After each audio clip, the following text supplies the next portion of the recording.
오늘 하나님의 말씀을 받도록 하겠습니다. 오늘 마가복음의 본문의 말씀 주제 한번 보시기 바랍니다. 시작. 교회와 민족, 조국의 미래라고 하는 주제인데, 지금 이번 해의 8월 15일 광복절, 이 광복의 달 8일은 의미가 있는 달입니다. 그런 반면에 지금 우리 민족은 국내외적으로 또 국가적으로 너무 어려운 문제를 당하고 있고, 또 이 문제, 이 위기를 극복하기 위해서 여러 가지 방법들을 동원하면서 고민하고 있는 것이 틀림없습니다. 그러면 우리는 왕들과 권세자들을 통해서 우리 민족이, 우리 조국이 국내외적으로 당하는 이 위기로부터 자유로울 수 있는가? 이 문제를 해결할 수 있는가? 라고 하는 거기에는 우리 기독교인들은 성경적 세계관을 통해서 그 답을 찾습니다. 사람을 통해서는 가능할까요? 제도를 통해서 가능할까요? 가능하지 못합니다. 역사가 그것을 증명하고, 지금 우리의 현재의 역사 속의 위정자들을 통해서 우리는 보고 있습니다. 그러면 우리 민족이, 우리 조국의 국내외적인 그리고 미래의 문제를 어떻게, 누가 해결할 것인가? 그것은 성경적 세계관을 가지고 볼 때에 오직 누구밖에 없습니까? 하나님밖에 없다 하는 것을 우리가 알게 됩니다. 오늘 본문의 말씀, 지난주에 이어서 드리는 말씀입니다. 이 말씀을 기억하시면서 오늘 놀랍게도 이 본문의 말씀이 예수님이 예루살렘에 입성하여 마지막 십자가 달릴 때까지의 한 주간의 모습을 지금 계속해서 소개하고 있는 것 중에 하나가, 무화과나무 잎만 부승한 무화과나무를 보고 열매 없는 나무를 보고 어찌하셨어요? 저주하셨어요. 그랬더니 그 나무가 어땠습니까? 말랐습니다.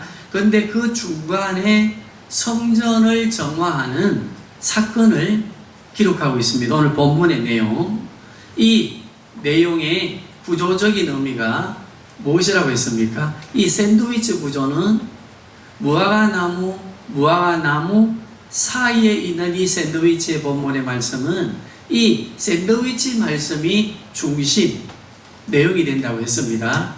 자, 그렇다고 한다면 무화과나무도 예수님이 저주하시고 성전도 정화하시고 예수님이 직접 무화과나무에도 행동하시고 성전 정화에도 행동하신 이 두 가지의 비유적 사건을 무엇이라고 했습니까?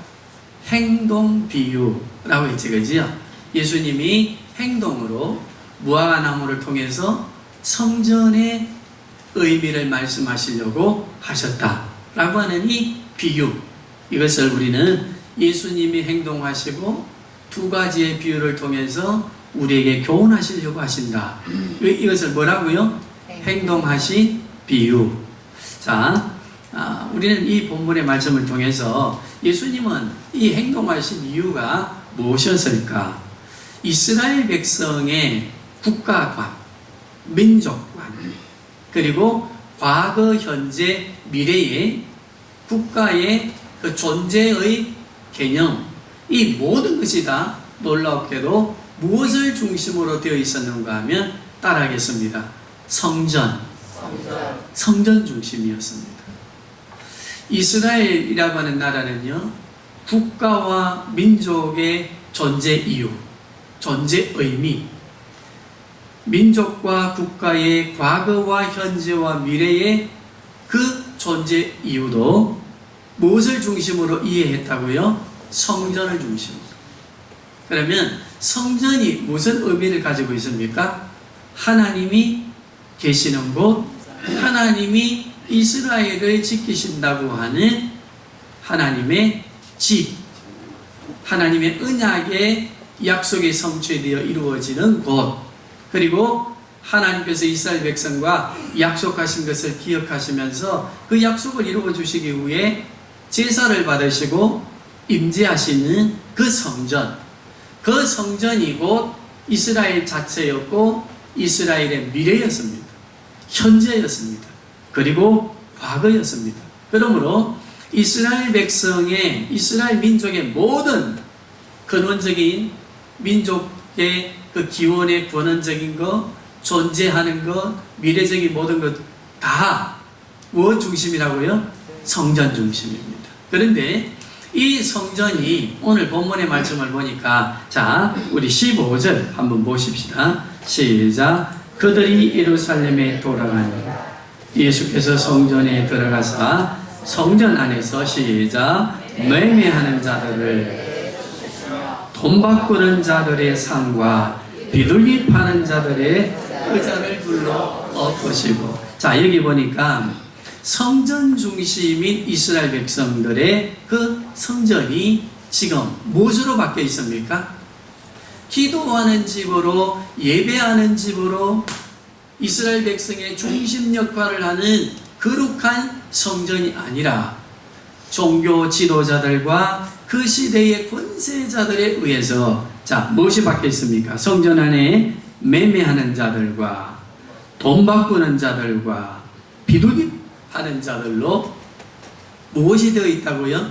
17절 한번 보시겠습니다. 시작. 이에 가르쳐 이르시되 기록된 바 내 집은 만민이 기도하는 집이라 칭함을 받으리라고 하지 아니하였느냐. 너희는 강도의 소굴을 만들었도다 하시매. 예수님이 17절에 말씀하시는 것을 보니까 15절 성전에 매매하는 자, 돈 바꾸는 자, 이게 성전을 거룩한 성전으로 만든 게 아니라 무슨 성전으로 만들었어요? 세속화된, 타락된 성전으로 만들었다, 그지요? 그러니까 예수님께서 이 돈 바꾸는 자들 성전을 세속화한 것으로 만들어 놓은 이 장사치들의 상을 엎으시면서 성전은 뭐 하는 곳이다? 만민이 기도하는 곳이다. 그런데 너희가 무엇으로 바꾸었도다? 세상의 뜻으로 바꾸어 놓았도다. 장사하는 곳으로 바꾸어 놓았도다 하시면서 책망하시는데, 그 책망의 결과가 뭐였는가 하면 오늘 본문 20절 한번 보시겠습니다. 시작. 그들이 아침에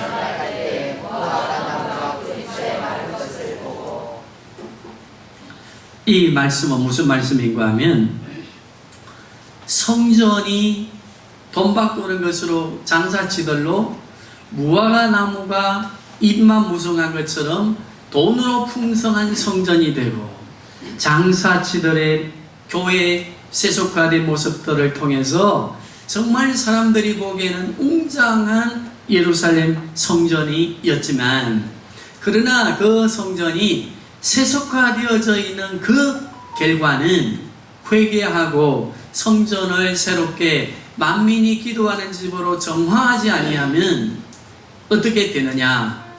무화과 나무와 같이 뿌리가 어찌 됐어요? 말라짐과 같이 성전 중심으로 형성되어진 이스라엘 민족이 성전을 정화하지 않을 때는 이와 같이 뭐하리라? 멸망을 받으리라. 역사를 보면요, 이스라엘 백성들의 종교 지도자들과 권세자들은 예수님의 이 간곡한 성전 정화의 말씀에 귀를 기울이지 아니하고, 오늘 본문에도 보니 적어 두었다가는 우리 성전을 이렇게 잘 세워가는데, 이렇게 풍성하게 물질을 가지고 세워가는데 방해가 되겠다, 저거 죽여버리자 라고 엄모하고 예수님을 죽이지, 그지요? 그 성전을 중심으로 했던 종교 지도자는 회개하지 아니하고 예수님을 십자가에 못 박고 자기들의 그 성전의 세속화를 계속하여 유지하려 가다가, 예수님이 이 말씀을 하신 지 40년 후에 AD 70년 로마의 디도라고 하는 장군에 의해서 예루살렘 성과 성전이 파괴됩니다. 돌 위에 돌 하나 남지 아니하고 성전이 파괴됩니다. 성전과 성이 파괴됩니다. 그때에 예루살렘 성 안에 있었던 사람들이 약 130만 명이 죽었고, 죽어갈 때에, 성이 멸망할 때에 그 비참함을 역사는 소개하고 있는데, 배가 고파서 사람이 사람을 삶아먹고, 내 집 아들을 내가 삶아먹지 못하니까 다른 사람이 내 아이를 가지고 와서 삶아먹고, 그 집 아들은 내가 가지고 와서 삶아먹는 이런 비참함. 성전 벽이 무너지니까 로마 군대가 안으로 들어와 살아있는 아이들은 떼기를 맺혀서 죽이듯이 돌에 맺혀서 죽이는 이 참상이 이스라엘의 역사 속에 이 말씀이 회개하지 아니한 성전, 이스라엘의 종교 지도자들을 통해서 일어났음을 말씀해 주시는 게 오늘 본문입니다. 우리는 오늘 이 본문의 말씀을 통해서 주제를 정했습니다.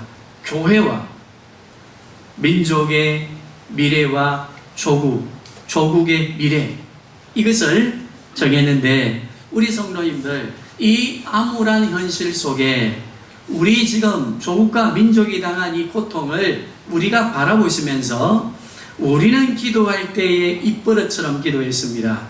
주여, 대한민국의 교회가 마지막 시대의 제사장 민족이 되게 주시옵소서라고 기도할 때는 엄청난 예언적이면서도 소명적인 신앙의 고백을 우리가 했는데, 이 고백의 내용이 뭔가 하면 대한민국을 하나님 복음 중심으로, 교회 중심으로, 대한민국의 교회가 교회 중심으로 세워진 대한민국이 전 열방의 중심이 되게 해 주시옵소서 라고 하는 기도 아닙니까?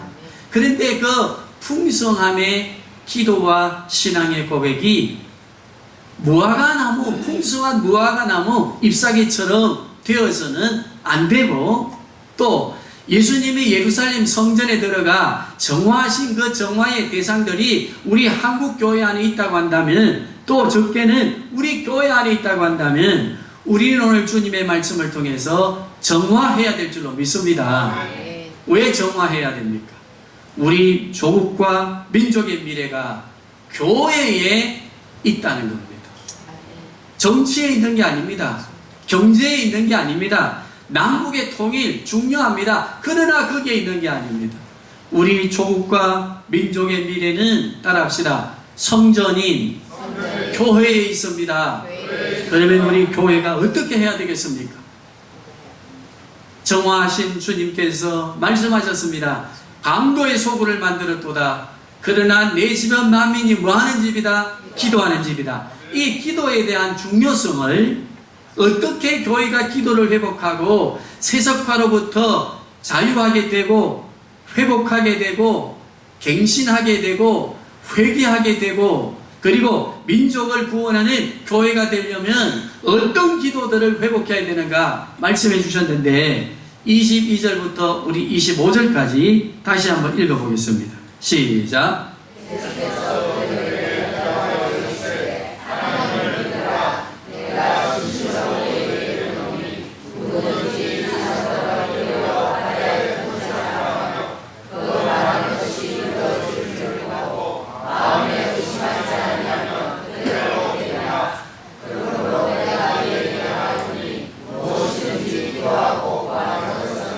하던 줄로 믿어라. 그리하면 너희에게 그대로 되리라. 서서 기도할 때에 아무에게나 혐의가 있거든 용서하라. 그리하여야 하늘에 계신 너희 아버지께서도 너의 허물을 사하여 주시리라 하시니라. 아멘. 자, 예루살렘 성전이 강도의 소굴이 되었습니다. 장사의 소굴이 되었습니다. 이권과 이해에 밝아졌습니다. 그리고 서로의 이념과 사상이 달라서 조금만 자기와 다르면 유대 종교 지도자들은 서로에 대해서 정죄했습니다. 용서하지 않았습니다. 그러한 성전을 향해서 정화하시면서 내 집은 만민이, 성전은 만민이 기도하는 하나님의 집이다 말씀하시면서 어떻게 기도하는 집이 되어야 되는가를 말씀해 주셨습니다. 22절 뭘로 되어 있습니까? 누구를 믿어라? 어떤 하나님을 믿어야 돼요? 내 집은 만민이 기도하는 집이다. 기도를 통해서 너의 민족과 너의 가정과 너의 직장과 너의 사업과 너의 자녀가 세워져 가는 것을 약속했어요, 안 했어요? 이것을 어찌해야 됩니까? 믿어야 된다. 이것을 믿으면, 이것을 믿는 믿음의 기도를 드리면 우리가 세속화 될 수가 없고 세속화 되어도 회개하게 되는 줄로 믿습니다. 믿습니까, 우리? 우리의 사업장, 가정과 직장, 우리의 자녀들, 우리 민족과 우리 민족의 미래를 하나님께서 약속하신 대로 그 언약을 붙들고 우리가 기도하며 믿음으로 살면 지켜주신다고 믿습니까? 진짜로 믿습니까?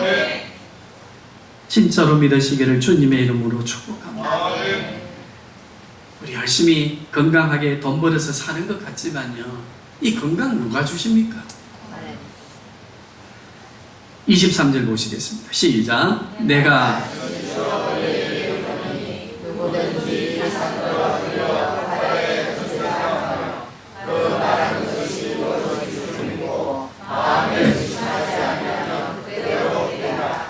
천천히 읽으셨는데 이게 무슨 뜻이고 압니까? 22절에 대한 증거 구절입니다. 누구를 믿어야 된다? 어떻게 하나님을, 어떤 하나님을 믿어야 된다? 내 사업장과 하나님이 무슨 관계가 있지? 아니, 내가 먹고 사는 것과 하나님이 무슨 관계가 있지? 내가 이렇게 살아가는 삶에 내 노력으로 사는데 하나님과 무슨 관계가 있지? 그런데 하나님과 관계가 있음을 믿어야 된다, 그지요? 이 믿음이 있으면 어떤 역사가 일어난다, 어떤 능력이 된다? 이 감람산을 들어서 저 사해바다에 옮겨놓는 역사가 있다, 없다? 이걸 믿어야 됩니다. 이걸 믿으셔야 됩니다. 우리는 하나님을 믿는다 입으로만 해서는 안 됩니다. 무성한 무화과 나무 잎과 같이 되어서는 안 됩니다. 믿음으로 하나님을 믿는 믿음이 내 삶에 적용되어져 오고 내 삶의 전부가 되어서 이 산을 들어 저 산을 옮겨놓는 역사가 있는 믿음이 되어야 될 줄 믿습니다.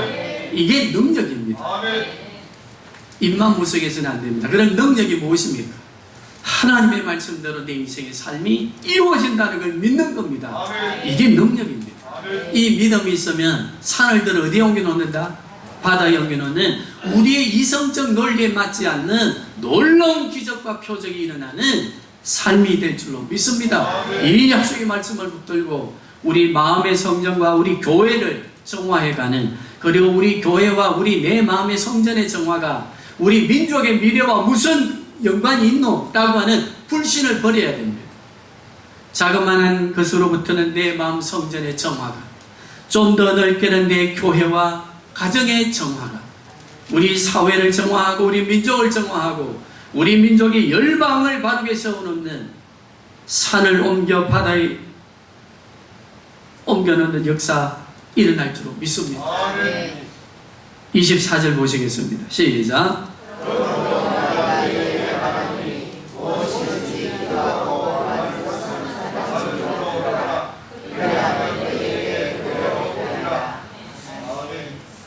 받은 줄로 믿어라 할 때는요, 과거에 대한 것과 현재에 대한 것에 대한 연결되어지는 현재 진행 동사입니다. 그러니까 과거에도 해주셨듯이 어찌하신다? 지금도 해주신다. 그러므로 앞으로를 바라보면서 계속해서 믿음의 기도를 어찌해라? 드리라. 이 약속의 말씀을 붙들어라. 이 말씀입니다. 받은 줄로 믿어라 할 때는 뭐라고 했습니까? 자, 우리가 오해하는 게요, 받은 줄로 기도하면 받은 줄로 믿으라는데 아직 안 왔는데 라고 하는 현재적 개념만 가지고 있으니까 미결입니다. 안 일어난 것 같습니다. 그런데 과거와 연결한 현재 진행 동사가 될 때는 무엇이 되지요? 과거에 우리를 지키신 하나님, 지금도 지켜주실 줄로 믿는 그 믿음의 간절한 기도, 그 기도는 과거에 해주셨던 것처럼 지금도 해주실 것을 어찌하는 겁니까? 믿는다. 이 믿음의 기도 우리가 드리면서 살게 되면 교회를 세속화하지 않습니다. 기도하게 되고 기도를 통해서 우리 교회를 세워가게 되는 줄로 믿습니다. 그 교회의 정화들이 민족을 살리고 우리 조국의 미래를 밝게 하는 것을 우리가 믿고 기도해야 될 줄로 믿습니다. 25절입니다. 시작.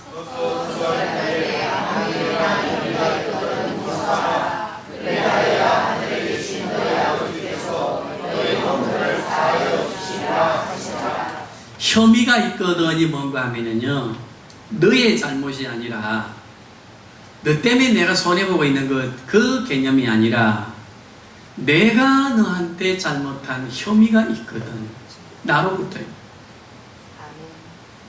너 때문에 지금 내가 기도하는 게 아니고 내가 너에게 잘못한 것이 있으므로 그것을 고백하면서 기도한 때에 어떤 기도가 되어야 된다고 했습니까?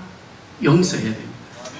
내가 잘못했다고 하는 혐의가 시작될 때 무슨 기도를 드리게 됩니까? 용서하게 됩니다. 용서받는 기도가 됩니다. 또 나의 잘못을 인정하며 하나님께 회개하며 도와달라고 하는 기도가 되는 줄로 믿습니다. 이것이 먼저 되어야 됩니다. 너희는 제사를 드리러 올라가다가 형제와 다투거나 혐의가 있거나 너로부터든지 상대방을 통해서든지 다툼이 있었거든. 너희는 먼저 뭐하고? 화해하고 하나님께 제사 드리라. 예수님의 말씀입니다. 혐의가 있거든. 우리 교회가 앞으로 교회 안에는 하나님의 성경적 세계관을 가지고 교회가 세상을 향해서 한마음 한뜻이 되어야 되는데 어쩐지 교회 안에도 성경적인 세계관을 가지고 우리 민족의 미래와 교회의 성전 정화에 관한 이야기를 하면 자칫 요즘 잘못하면 요즘은 친일파가 됩니다. 또 자칫 잘못하면 너는 내하고 틀린 사람이라고 하는 정죄를 받습니다. 그러니 설교할 때도 조심해야 되고 말할 때도 조심해야 되는 교회 안에마저도 계파와 갈등, 이념의 갈등, 여러 가지 사조들의 갈등들에 의해서 하나가 되지 못하는 이 모습들은 뭐 하지 못해서 그래요? 용서하지 못해서 그래요. 그래서 주님께서는 말씀하십니다. 어떤 기도의 정화가 일어난 성전이 기도하는 집이 되어야 되느냐? 용서하는 공동체의 기도가 되어야 되고 드려지는 교회가 되어야 된다. 자, 그리하면 하늘에 계신 너희의 아버지께서도 너희를 어찌하시리라? 용서하시리라. 여기에 전제는 무엇입니까? 너희가 너희를 용서하지 아니하면 하늘에 계신 아버지께서도 너희를 용서한다 안 한다? 용서하지 않는다. 이스라엘 백성의 성전 정화 사건 이후의 미래는 서로를 용서하지 아니했습니다. 회개하지 아니했습니다. 그 결과 디도 장군에 의해서 70년 AD 70년 멸망했습니까? 멸망 안 했습니까? 민족의 미래가 되었습니다. 우리 성도님들 이 본문의 말씀을 다 기억하시면서 우리 민족의 근대사에 대하여 한번 생각해 볼 수 있기를 바랍니다. 자, 1907년 장대인교회를 통해서 일어난 운동이 무엇이었습니까? 성령의 강력한 개입, 회개운동이었습니다. 왜 교회사, 한국교회사를 보면요, 왜 1907년도에 그런 회개운동을 시키셨을까?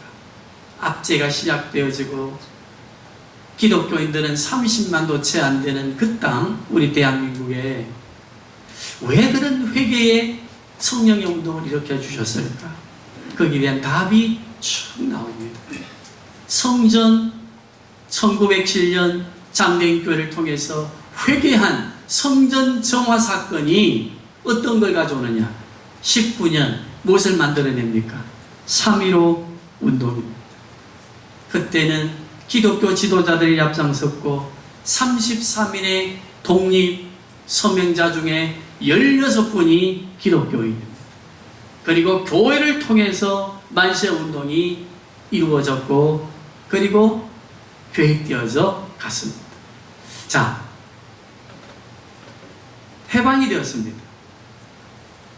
이념의 문제로 남과 북이 갈라지고 얼마나 복잡했습니까? 그때에 대한민국은 정부를 먼저 건국하게 됩니다. 이승만 대통령을 통해서.